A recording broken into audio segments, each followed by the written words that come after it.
The legend of Datu Kawayan, the bamboo warrior.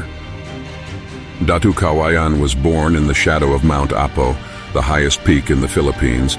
His mother, a healer, and his father, a warrior, named him after the bamboo, a plant that bends but never breaks, a symbol of resilience and adaptability. From a young age, Kawayan showed an uncanny ability to move with the grace of the wind and strike with the precision of a hawk. His father, a master of Arnis, the Filipino art of stick fighting, began training him in the ways of combat. By the age of 12, Kawayan could disarm grown men twice his size. By 16, he had mastered not only Arnis but also Eskrima and Kali, the blade-based martial arts of the islands. His reputation spread like wildfire, and soon warriors from neighboring tribes came to test their skills against him. None could best him. His movements were like poetry, his strikes like thunder.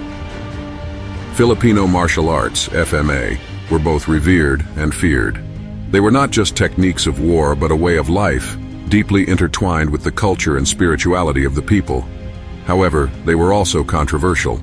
The Spanish colonizers, who sought to subjugate the islands, saw FMA as a threat.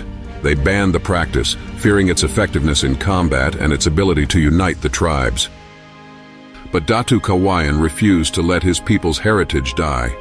In secret, he trained his warriors in the jungles, using bamboo sticks and bladed weapons crafted from the finest steel. He taught them not just to fight, but to think, to adapt, to flow like water around their enemies.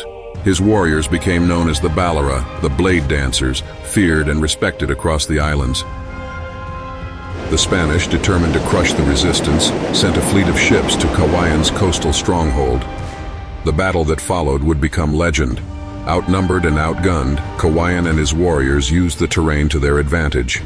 They lured the Spanish soldiers into the dense mangroves, where their superior numbers meant nothing. Kawayan fought at the forefront, his kampilan, a traditional Filipino sword, flashing like lightning. He moved with the fluidity of a river, his strikes precise and deadly. The Spanish, trained in European combat, were unprepared for the speed and unpredictability of FMA. By the end of the day, the tide had turned crimson with the blood of the invaders, and Kawayan stood victorious.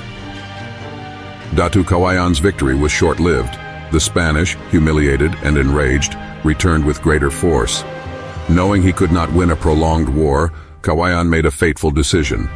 He surrendered himself to the Spanish, offering his life in exchange for the safety of his people. His final words to his warriors were, "The bamboo bends but does not break. Survive, adapt, teach." The Spanish executed Kawayan, but his legacy lived on. His warriors scattered across the islands, carrying with them the knowledge of FMA. They taught in secret, ensuring that the art would survive. Today, Filipino martial arts are practiced worldwide, a testament to the resilience and spirit of Datu Kawayan, the bamboo warrior. In the jungles of Mindanao, it is said that on quiet nights, you can still hear the clash of bamboo sticks and the whispers of the Balara. Some say it is the wind, but others believe it is the spirit of Datu Kawayan, watching over his people, ensuring that the flame of his art never dies. And so the legend of the bamboo warrior endures, a story of honor, sacrifice, and the unbreakable spirit of the Filipino people.